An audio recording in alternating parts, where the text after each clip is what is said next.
On today's Locked On Jayhawks, we're about, give or take, halfway through the year for the Kansas basketball season. Let's break down what we maybe have been surprised by, what has hit our expectations as we go through different player and position evaluations for this team to this point in time on today's edition of the show. You are Locked On Jayhawks, your daily podcast on the Kansas Jayhawks, part of the Locked On Podcast Network, your team every day.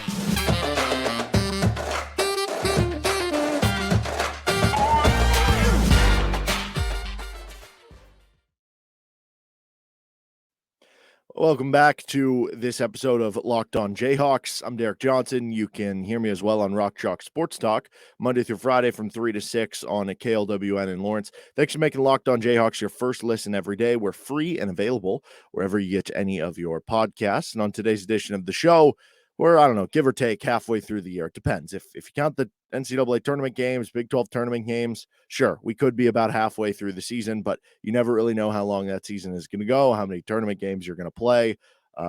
They're past the halfway point of the regular season, but it's close enough, so it doesn't matter. We're going to do this anyway. We're going to do some player position evaluations for KU to this point in time, maybe what's been something that we thought was going to happen and has lived up to that billing, maybe things that have been our biggest surprise, maybe things that we think could change through the end of the season. Let's start with the lead guards and kind of the combo guards. Then we'll work into the wings. We'll finish up with the centers on this edition of the show. Tomorrow's show will preview the Kansas TCU game that's coming on Saturday as KU will be looking to bounce back. So starting with the lead/combo guards, which basically I define that group as either, they're point guards or they're basically like small two guards that could play the one in a pinch. And I know Kevin McCullough, you could technically play him at the one, but I'm counting him as a wing. So this group includes Dajuan Harris, Bobby Pettiford, Joe Yesufu, and Kyle Cuff. So as far as the player evaluations would go, or for everything that has gone about as expected, I think we all expected Dajuan Harris to be a starter and to be a key player for KU. That has gone about as expected to this point in time for Kansas. We heard a lot in the preseason, Bobby Pettiford being the backup. That has kind of gone according to plan to this point. And Joe Yesufu would be battling for playing time. That has also gone according to plan. Now, we kind of thought Joe Yesufu was going to be battling playing time with MJ Rice. Seems like that has been kind of pushed to the side. It's more just how much playing time is Joe going to get that specific game based on matchup? Like, are they basically going to have a 7-man rotation or an 8-man rotation? Because the 8th guy in the rotation basically has been Joe Yesufu. The last game a little bit different. And then we thought in the preseason, Kyle Cuff would be kind of struggling to crack the rotation behind those guys, which has kind of been the case, but it's unfortunate for him because he had that setback with an injury while he was always kind of facing an uphill battle. And maybe he'll be back at some point to play kind of a role for this team because there hasn't been a ton of bench production to make you think that it's impossible for him to be able to do that. Early in the season, he was, not clearly ahead of those guys, and having the injury, you would think puts him maybe a little further behind the schedule from where those other players are, but it wouldn't be impossible for him to, when he comes back from injury, if he plays well enough to earn some more playing time for that specific reason, because it hasn't really been garnered down to a certain way. But from Cuff's perspective, kind of tough for him because he missed the time with the injury that, like, when Bobby Pettiford was out with injury, that he really could have used maybe to play those extra minutes there and earn that extra playing time maybe down the road, like at this point in time. But all that stuff has kind of gone to expectation. I think the biggest surprises to this point from that lead guard, combo guard position, it's just how good Dajuan is. We expected him to be a starter, as we said. We expected him to be a key player for this team and have a big impact, whether it was with his defense or whether it was with his facilitating. But I think just how good he was going to be this year, like his ability to have games where he does have a stretch where he can score a little bit, like the 6 straight against Indiana, the 14 points against Southern Utah in a game that you were kind of inching along and almost, got upset in a big upset in Allen Fieldhouse. Having games where he has been able to kind of shoot you to a win, like the Texas Tech game in Lubbock. I think everybody knew how important Dajuan was, but I don't think we necessarily knew he was going to be able to do that type of stuff. So that would be a bit of a surprise. And then I think maybe just how much Bobby Pettiford has been playing. I kind of figured, Dajuan would play 30, 35 minutes a game, which he kind of is. So I figured that, oh, Bobby's only going to be getting like 10 to 12 minutes a game. And a big reason why was because, hey, if you only have 5 to 10 minutes a game that Dajuan's coming off the bench and those are your backup point guard minutes, how much are you going to be able to play the two together if you're playing Joe at the two? And if you have all these wings with Grady Dick, Kevin McCullough, Jalen Wilson, MJ Rice, how much time are you going to be able to play him at the two position?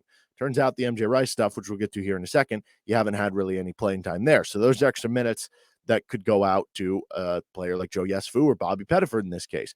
So you could have convinced me he was only going to play 10 to 15 minutes in a game. We've seen a lot of games where Bobby, and it has been sporadic hit or missed, where, yeah, maybe on the season it is closer to that number, but like we've seen a lot of games where Bobby has logged a game where he has 20, 22, 24, 25 minutes in a game. And I think that's happened a little more than I thought of how big his role was maybe going to be on this team. Obviously, last game, we saw Joe Yesufu in over Bobby, and so expected differences the rest of the way. Honestly, not really. I expect Dajuan to still be the starter. I'm still not really expecting Kyle Cuff to play a huge role on this team. I guess maybe if you do want to point to the last game with Kansas State and say, well, Joe Yesufu got a lot more run. Like he played 22 minutes. Bobby Pettiford only played 6. Is that a sign that Joe Yesufu is going to start playing more minutes and Bobby's going to start playing less? It could be. I'm kind of guessing it's not, because Bobby still is kind of the more backup point guard role, where Joe is more of the 2-guard role. And because of what you were missing against Kansas State with some of the foul trouble, you needed guys who could make shots and create shots. And that's more up the alley of Joe than it is Bobby. And Dajuan played 43 minutes against Kansas State. So like, I guess you could convince me, yeah, maybe Joe ends up playing more than Bobby in minutes per game if basically Dajuan's just on the floor the whole time, where there's not a lot of minutes to go to the backup, and to where, but in terms of being the actual backup point guard, no, that's still going to be Bobby over Joe Yesufu. So not a ton of differences there outside of maybe, like I said, if you want to finagle some of the minutes with what goes to Bobby and what goes to Joe. Because of last game being interesting. And if Bobby can't be someone who can score buckets for you, for a team that could use that scoring punch, and Joe, he's not going to be a guy who gets 10 for you off the bench every game, but he can hit a 3 for you if he takes a couple of them. He can maybe slither to the lane and find an opening for you. There's a little more offensive punch with Joe than Bobby. So that wouldn't be totally surprising. But yeah, I mean, to this point, it's kind of gone as expected from that whole lead guard position, and kind of expect it to be the exact same through the rest of the season. I guess with Dajuan, you don't expect him to shoot like 60 I don't know. Is it 71% before the K-State game? He goes like 1 of 6 from, or 0 of 6 from 3 or whatever it was. 1 of 6, I think. You don't expect him to be like a 50% 3-point shooter the rest of the way, but like, yeah, everything else pretty much the same. All right, we're going to get on to our wing position, and then we'll finish up with our center position for the player position evaluations.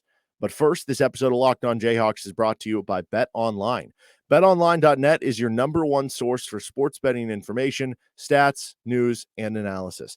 Get the latest odds and trends for every professional and amateur league out there, from pro football to the college basketball season, which is ongoing heavily here, to the NBA. You can bet on soccer, the Premier League, and everything is started back up after the World Cup there. They've got it all at betonline.net. If you love sports podcasts, you can find those at BetOnline as well. They're the fastest and easiest way to get your betting information. All you got to do, head to the website today, use your mobile device to learn more. You can bet on Kansas in their next game when that line comes out against TCU. You can get Kansas. I mean, right now is the time to get Kansas to win the Big 12 on the future odds, which you can do at BetOnline, because they just lost the game. They're tied for first now. Like, now you'll get slightly better odds than you would have if they won that game or before the game. BetOnline, where the game starts. Let's move to the wing position. So the wings would be classified. I mean, before the season, I think I put KJ Adams as part of the wings. He won't be in that group now. So I guess that's different from now than it was before the season. But Jalen Wilson, Kevin McCullough, Grady Dick, and MJ Rice. There's fewer wings than it seems. And a big reason why is KJ Adams. But I mean, as we kind of expected in the preseason, like you expected Jalen Wilson to be the guy. Now, maybe there were varying levels of how good you thought that Jalen would be and how much of the guy it would be and what those stats would look like. But we expected him to be the go-to guy, and that has been the case. So that's been about as expected. In the preseason, you kind of figured that like Kevin McCullough was just going to be a Bill Self guy. Like he plays good defense, he moves the ball, he rebounds, he does a lot of the little things for a team to win basketball games. And from that standpoint, it was very different than like Remy Martin, who comes over and he's this player with a bunch of pedigree in his past college basketball career to where you expect him to play a big role, but there's also this like clashing of how he plays versus how Bill Self wants him to play. And that took some time to come over. With Kevin McCullough, you expected him to have a big role right off the bat, not just because of his previous pedigree, but because he seemed like he would be one of those Bill Self type of players and Bill Self trusted guys. And that has kind of lived up to the billing that he is very much in that ilk. I think for some, and I'll get to this here in the biggest surprise, but Grady Dick's shooting being this good, like was expected. You expected him to be this much of a dominant shooter from the outside, and he has more than lived up to the billing with his ability to knock down threes. To the biggest surprises, though, for me, I did think, like, I thought Grady Dick was going to be a really good shooter, but I thought, I mean, it's so hard and so often we see freshmen come in and that's the one thing missing in their game, the 3-point shot. That maybe it's still good, but it's, low 30%, mid 30%. And if you're putting all this pressure on this freshman to come in and be your highest volume 3-point shooter with all those things around it, I kind of figured he'd be like high volume 35 to 36%, which would still be a good number, especially for a freshman. So that's kind of been a biggest surprise to me, that he's been able to deal with all that pressure and being the guy who's really the one big 3-point shooter on this team and still shoot like in the 40s for percentage. That's been a nice little surprise to me specifically, but I know it wasn't the case for kind of everyone. I think for some, this is kind of the opposite for me. For some, Jalen being a National Player of the Year candidate was a surprise, but I kind of said before the season, like I thought as your go-to guy, he could put up 16, 17. Now, I didn't maybe think 20 or 21, but 16, 17, 18 points per game and get you 8, 9, 10 rebounds per game. And if he's putting up even, 16 and 9 on a team that's going to be expected to compete for, if not win the Big 12 title, which at this point they are the Big 12 title favorites, then at that point, he's the favorite for Big 12 Player of the Year. And if you're the favorite for Big 12 Player of the Year, you're in contention for first or second team All-American. And if you're in contention for first or second team All-American, you're a National Player of the Year candidate. Like, that stuff just made sense to me that was the case. I got in on Jalen Wilson before the season at 18 to 1 odds to win the Naismith Player of the Year. I don't know that that's going to happen because Zach Edey is just putting up ridiculous, monstrous numbers, though the game against Kansas State certainly helped. But I think for some, they thought, yeah, Jalen could be better. He could be an improved player. But I don't know that they would have thought he would have been this good, that he could have put up 38 points in a game against Kansas State or 33 points in a game against Southern Utah, that he would be this consistent of a scoring threat for you and would be able to kind of grind you through some of these different plays for this team. I think overall, though, the biggest surprise of this wing group, it has to be the absence or the lack of playing time, I guess, the zero role maybe for MJ Rice. Now, as we discussed a lot in the preseason, it was hard to figure out what the rotation could look like because you only had so many minutes to go around. And for a guy like MJ Rice, if you have Grady Dick, Kevin McCullough, Jalen Wilson in front of you at the wing position, it's going to be hard to emerge into the starting lineup. And it's going to be hard to play a big role. But we figured, he could still work his way into a 15 to maybe even 25 minute per game role if this happens or that happens. And none of that has really happened. Like, part of it was, well, maybe those guys struggle and maybe MJ Rice looks really good. And, we just haven't really seen it a lot. And I think part of it goes back to, practice and him not being in that, the trust tree with Bill Self and everything. But I would have definitely thought he would have at least been like a 10 to 15 minute per game guy. And the fact that there's been zero role has certainly been the biggest surprise to me. And I'm not saying it's the wrong thing to do. Like, Bill Self's with him every day in practice and that stuff has to be earned. But certainly from where we were in the preseason, we had Jason Jordan on of like Sports Illustrated recruiting, and he had super high hopes for MJ Rice, that he was like KU's highest rated recruit coming in on their website. And that just hasn't really worked out. And, you kind of wonder what the role the rest of the season is going to be. I'm not really expecting, if it hasn't gotten going now, like what would change over the final 2 months? This isn't Remy Martin where he had that past pedigree. And the reason he's missing some of that time is injury stuff. Yes, MJ Rice has missed some time with injury stuff, but like, we had a press conference like a week ago with Bill Self. It was like, yeah, no, injury is not going to keep him from playing in this next game, but kind of left open to interpretation, at least from my viewpoint, that it was, yeah, but he's not going to play for other reasons. You know what I mean? So that's certainly been a big surprise that he hasn't had any role on the team. Again, didn't expect him to be one of your starters, but like, You thought you'd get some sort of punch from him off the bench. Maybe it still changes, and you hope it does because he's a very talented kid and he could add a lot to this team. But to this point, that hasn't really been the case. Expected differences the rest of the way. Like I said, I don't really expect that to change at this point in time. Like I expect Jalen Wilson to kind of stick around as your go-to guy and be the National Player of the Year candidate. I expect Grady Dick to hit a bunch of shots for you. The biggest question for me the rest of the way is, what is Kevin McCullar's offense going to look like? Because he has been an unbelievable defensive player. He's looked like one of the 5 best perimeter defenders in the entire country. He is so versatile what he can do for you there. He's been a good rebounder. He's been a good passer, but the shot specifically and the offense is just not working, whether it's, turnover here or there, missing open threes, not being able to capitalize on certain openings that he's been getting. It's been a struggle for him shooting the basketball so far in Big 12 play. And there was that really nice stretch for him in the month of December where he was scoring the basketball. He was hitting shots. He was getting 15 points per game. And when this team is getting, 12 to 15 points from him contribution, that's enough to turn this team from like a really good team to an elite team. Like that's kind of the difference, or him being able to hit 1 or 2 of those open threes a game, because just naturally by him playing a big enough role on this team and being out there with other threats like Grady Dick and Jalen Wilson, he's going to get open looks. So the difference between you being like a possibly good offense to being a great offense is how well he's hitting those shots, and you need him to hit those shots. But it's been really shaky so far in Big 12 play. I don't know if he's dealing with an injury that hasn't really been disclosed. I don't know if it's just a cold stretch. I don't know if it's a lack of confidence. I don't really think it's that. He's a veteran player. And I love his game. I love watching him on the defensive side of the ball. But for KU to maximize what they are and what they could be, they're going to need him to start hitting some of those shots, and they're going to need him to pick up that offensive side of the ball. I think he can do it. We've seen stretches just this year. We've seen stretches at Texas Tech where he was that guy, but certainly it's been a little bit inconsistent this year. And, that's the big question, I think, from this position moving forward for the rest of the year. What exactly is that offense going to look like? All right, we're going to finish things up here with the center position, and then we'll get to our KU-TCU preview on tomorrow's edition of the show. This episode of Locked On Jayhawks is brought to you by Built Bar. We just got through the holidays, and I know my goal is to eat a little healthier this year. If you're like me, where you want to eat healthier but don't want to compromise taste, then I've just got the thing for you. You got to try Built Bar. With Built, healthy is actually tasty. What makes Built Bar so good? For starters, they're covered in a 100% real chocolate. They come in unbelievable flavors like churro, peanut butter brownie, and coconut almond.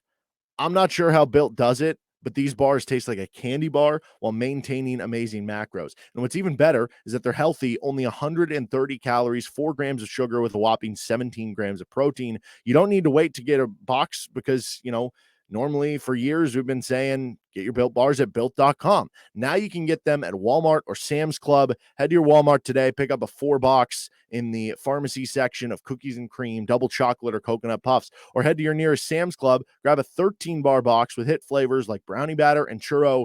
You can thank me later. Finishing up with the center position here. What has gone about as expected? Well, I thought before the season that KJ Adams would certainly be a trustworthy Bill Self guy. Now, this applies for both the wing and the center positions for KJ. The other centers with Cam Martin, Zach Clements, Ernest Uday, Zuby Ejiofor were originally in this position at the beginning of the season. And with KJ, I figured, he could maybe play like 5 minutes as a small ball 5, maybe up to 10 minutes. And then at the wing position, maybe he gets 5 to 10 minutes on the wing. Maybe he's a guy who plays like 10 to 20 minutes a game. I thought he would have a role because he was such a Bill Self guy, and he is a trustworthy player that Bill Self trusts because of the defense and some of the little things he does. We'll get to the biggest surprise part of it, but I did think he would have a role. Did I think this role? Maybe not. But, you knew he would be the trustworthy guy. And I remember saying, leading up to the season, I think within 2 weeks and into the regular season, I kind of got to a point where I was like, I think KJ is going to be the starting center on this team, at least right off the bat. Now, where I was wrong is I said, I think it'll be KJ to start because that's the guy Bill Self trusts right now. And I think by the time we get to conference play, maybe it's Ernest Uday because he has the super high ceiling.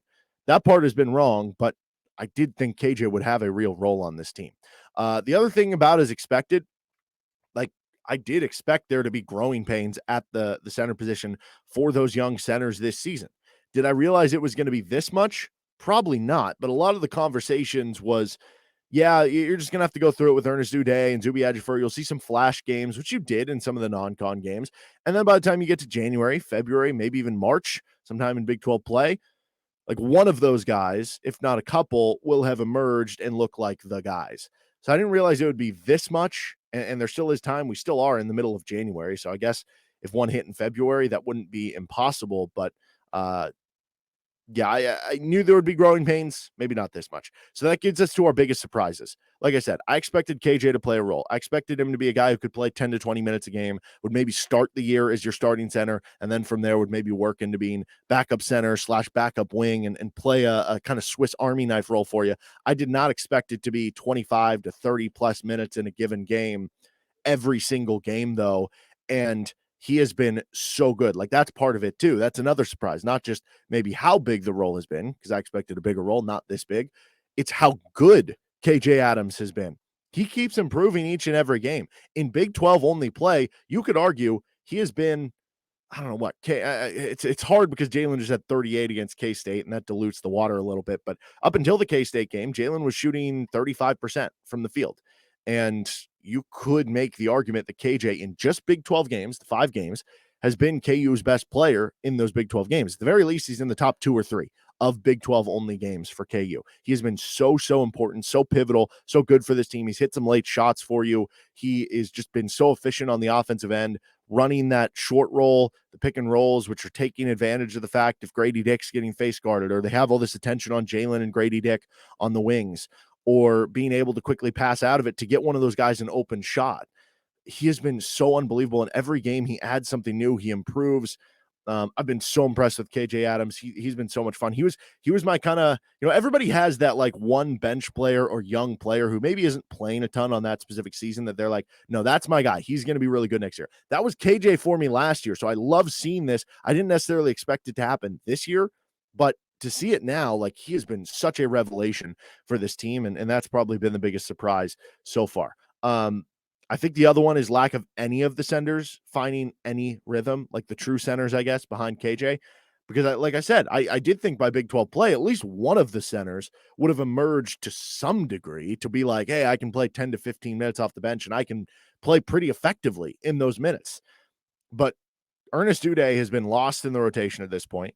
Zuby has played sparingly. Clements has played sparingly and hit a couple big shots for you, struggled on defense a couple times for you. Like, none of those guys have established a role. None of those have established, like, hey, this is what I'm going to come in and I'm going to immediately do this. Like, yeah, you can say, well, for Zuby, his strengths are more rebounding and shot blocking. For Clements, it's more of maybe the offensive end. But it's not like that has been imposed. Like, it's maybe I get 2 rebounds. Maybe I get 2 points. And part of that is they're not playing a big role, but that has not been established at all. I thought we'd at least be getting hints right now with where this is going, but not really the case to this point in time. So the expected differences the rest of the way, I'm not really sure any. Like, I expect KJ to still be this guy and improve as the season goes on. Like, I still wouldn't be surprised if by March he's even better than he is now, but you expect him to play a big role. And at this point, like, I don't know that we expect anything less than musical chairs at the center spot behind him, because nobody's been able to take that down. Now, maybe if Cam Martin gets fully healthy, like he's still dealing with some shoulder stuff, then maybe he can emerge past those other 2 guys. We saw some good stuff from him against like Texas Tech. But again, none of the centers have, like, everything we've seen from the centers outside of KJ, it's like, oh, I thought he played pretty well. And it'll be like a 3 to 5 minute stretch. And then it won't happen the next game, but it's like, oh, I thought he played pretty well, but it's such a small sample size, and you convert it to all the practice time and all the other games and all the other centers they have. It just hasn't led to any momentum. And at this point, I don't know. Are we going to see any change from this point on through the rest of the season? Probably not. But the good news is KJ, outside of the games that he, would foul out, like the Kansas State game, because he is more of a wing type body-wise, I've talked about this before, you can get away with playing that guy, 30, 32 minutes in a game without him getting as tired as maybe a big lurking center who might be exhausted playing 22 minutes in a game. So I guess that's kind of a positive there. So that's our mid-season kind of evaluations for how everything's gone according to plan, or biggest surprises to this point in time. That'll do it for this episode of Locked On Jayhawks. We'll be back tomorrow to preview the KU-TCU game. You can subscribe to our show anywhere you get your podcasts or on YouTube. You can find me on Twitter at DJohnsonRadio. Have a good rest of your day. See some of you on Rock Chalk Sports Talk later today. Till then, bye.